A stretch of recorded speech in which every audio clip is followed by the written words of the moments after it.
గుత్తులు గుత్తులుగా గులాబీలు ఇక్కడ చూడండి ఎంత బాగా వచ్చినాయో. గుత్తులుగా వచ్చినాయి. మన గార్డెన్లో ఎప్పుడైనా గులాబీలు గుత్తులుగానే వస్తాయి. వావ్, చాలా బాగున్నాయి ఫ్రెండ్స్.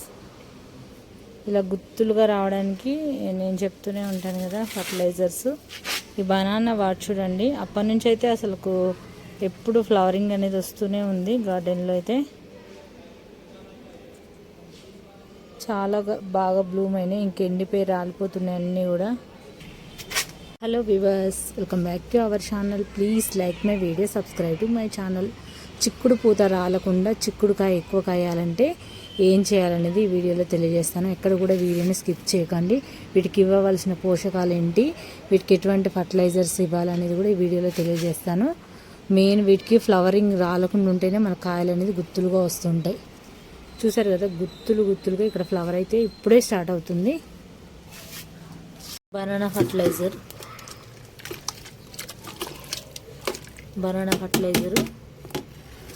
మళ్ళీ అప్పుడు చేశాను కదా, మళ్ళీ కొంచెం చేసా, అందులో ఉంటే కొన్ని యాడ్ చేశాను అనమాట. ఇప్పుడు ఫ్లవర్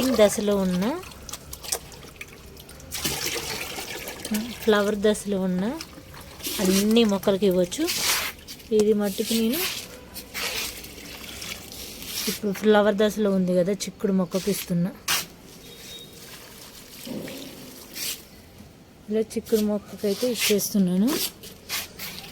అలాగే చిక్కుడు మొక్కకి ఇలా ఎండిపోయినవి ఇలాంటివన్నీ తీసేస్తే ఎక్కువ క్రాప్ అనేది వస్తుంది తొందరగా. గుత్తులుగా చిక్కుడుకాయ ఎప్పుడు కూడా గుత్తులుగా వస్తూ ఉంటుంది. దీనికి మంచి సపోర్ట్ ఇవ్వాలి, అల్లడానికి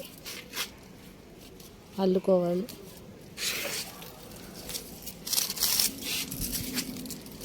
దీనికి పెస్ట్ అటాక్ చాలానే ఉంటుంది. ఇంకా నేను ఊరు వెళ్ళింది కదా 10 days, కొంచెం పోషకాలు అయితే అందలేదు వీటికి. ఇప్పుడే ఫ్లవర్ అనేది స్టార్ట్ అవుతుంది. ఇలా కిందికి ఉన్న కొమ్మలు ఇవన్నీ తీసేయాలి. ఇదిగో ఈ పాట్లో ఒక చిక్కుడు మొక్క ఉండే, అయితే అప్పుడు ఊరు వెళ్ళాను కదా, అయితే దీనికి 2 మొక్కలు ఉండడం వల్ల మేబీ ఇలా వాటరింగ్ అనేది కొంచెం సరిపోలేదు అనుకుంటా. అందుకే మొత్తం ఆకంతా రాలిపోయి చెట్టు అంతా ఇలా అయిపోయింది. 3 మొక్కలు ఉంటే ఒక మొక్క అయితే ఇలా మొత్తానికే అయిపోయింది. ఇది మొత్తం అదే, ఇందులో 2 మొక్కలు ఉండడం వల్ల వాటర్ సరిపోలేదు దానికి. ఇలా ఎండాకు ఇవన్నీ తీసేసుకోవాలి. దీనికి నేను ఊరెళ్ళక ముందుకు నల్లపేను ఉండేది, అయితే ఎండలకు పోయినట్లుంది. నేను అసలు స్ప్రే చేద్దాం అనుకున్న, అప్పుడేమో ఫుల్ వర్షాలు పడ్డాయి. ఇంకా ఈ వర్షాలకి తర్వాత ఎండలు కూడా బాగానే కొట్టినాయి. ఇంకా అప్పుడు ఆ పెయిన్ అనేది పోయింది. ఇక్కడ చూడండి ఉన్నది, అప్పుడు చేసింది కొంచెం ఉంది, మళ్ళీ కొంచెం యాడ్ చేశాను. ఇంకా అది అన్ని మొక్కలకి ఇచ్చేద్దాం. చూసారు కదా, దాదాపు 1 month అయింది ఇది చేసుకొని, అయినా ఇంకా స్టిల్ బాగానే ఉంది. కొంచెం నేను యాడ్ చేసింది బెల్లం. బనానా అంతా కూడా అప్పటిదే, కొంచెం బెల్లం తక్కువ ఉందని బెల్లం మాత్రమే ఇందులో యాడ్ చేశాను అంతే. చూసారు కదా ఇప్పటికి ఎంత బాగుందో. ఎక్కువ క్వాంటిటీ అప్పుడే చేశాను కాబట్టి ఇన్ని రోజులు వచ్చింది. ఇంకా వస్తుంది, ఇంకా కొద్ది రోజులు వస్తుంది. ఇక్కడ గులాబీ, గన్నేరు, సన్నజాజి, ఇంకో గులాబీ మొక్క, కరివేపాకు, ఇంకా తోకబంతి, మొత్తం ఇవి చామంతులు.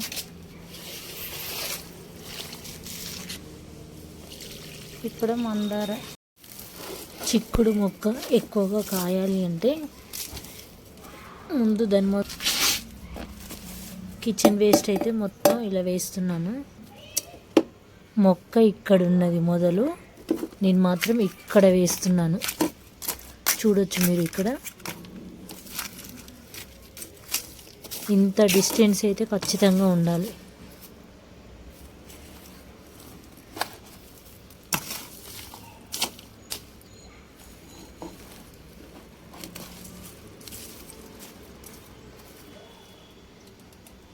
ఇలా అయితే మొత్తం కూడా మట్టి కప్పేసాను.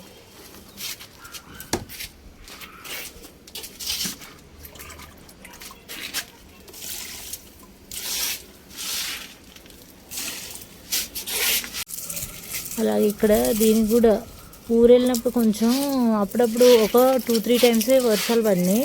ఈ చిన్న చిన్న కుండీలో ఉండే వాటికి ఏంటంటే వాటరింగ్ అనేది, పెద్ద వాటికి అయితే కొంచెం ఓకే, వర్షం పడ్డదాకా ఏం కాదు.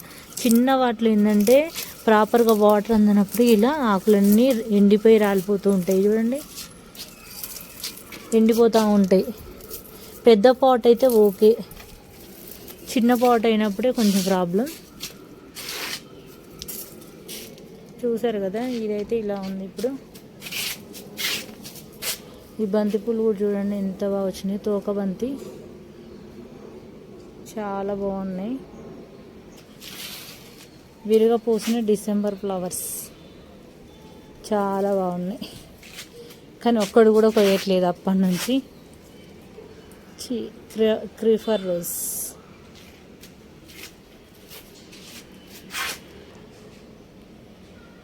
ఇక్కడ చూడండి, గులాబీలు ఏవి కొయ్యట్లేదు కాబట్టి రాలిపోతున్నాయి అన్నీ.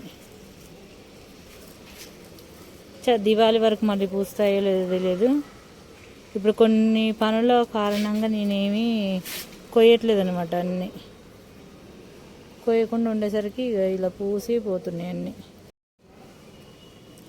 గుత్తులు గుత్తులుగా గులాబీలు ఇక్కడ చూడండి ఎంత బాగా వచ్చినాయో. గుత్తులుగా వచ్చినాయి. మన గార్డెన్లో ఎప్పుడైనా గులాబీలు గుత్తులుగానే వస్తాయి. వావ్, చాలా బాగున్నాయి ఫ్రెండ్స్. ఇలా గుత్తులుగా రావడానికి నేను చెప్తూనే ఉంటాను కదా, ఫర్టిలైజర్స్. ఈ బనానా వాడు చూడండి, అప్పటి నుంచి అయితే అసలు ఎప్పుడు ఫ్లవరింగ్ అనేది వస్తూనే ఉంది గార్డెన్లో. అయితే చాలా బాగా బ్లూమ్ అయినాయి. ఇంకెండిపోయి రాలిపోతున్నాయి అన్నీ కూడా. ఇక్కడ చూడొచ్చు, ఇవి కూడా ఎంత బాగా వస్తున్నాయో. అన్నీ కూడా చెట్టు పైన ఎండిపోతున్నాయి అన్నీ. చూడండి, నేను ఇంకా కొయ్యట్లేదు. కోయడం స్టార్ట్ చేస్తే కానీ ఒక్క పువ్వు కూడా ఉండదు. ఇంకా ఎండిపోవడానికి ఒక్క పువ్వు కూడా ఉండదు. అన్నీ మంచిగా. ఇప్పుడైతే కరివేపాకు చూడండి ఎంత బాగుందో. ఊరల్లో వచ్చిన కంచి కొంచెం పోషకాలు ఇస్తున్నానులే, అందుకే చాలా బాగా వచ్చింది. ఇక్కడ చూడండి ఎన్ని కాయలు వచ్చినాయో. దీన్ని అప్పుడు పువ్వులు కోయలేదు కదా, అందుకే అన్ని కాయలు వచ్చినాయి. ఇక్కడ దేవగన్నేరు కూడా చూడండి ఎంత బాగా విరిగపూస్తున్నాయో. ఇంత బాగా బ్లూమ్ అవుతున్నాయి కానీ ప్రజెంట్ కోయట్లేదు పువ్వులు అయితే. ఇంకా కోస్తే కానీ చెట్టుకు బరువు అనేది కొంచెం తగ్గిద్ది.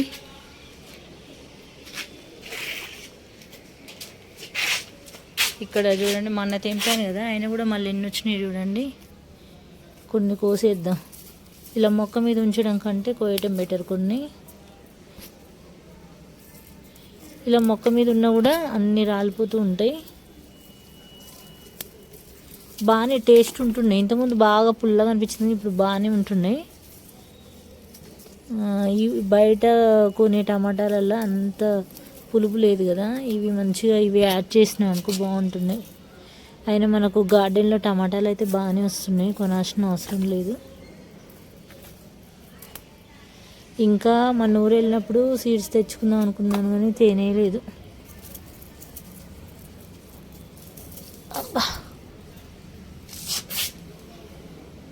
ఎక్కడ పడితే అక్కడ ఈ శంకు మొక్క చూడండి ఎలా ఉందో.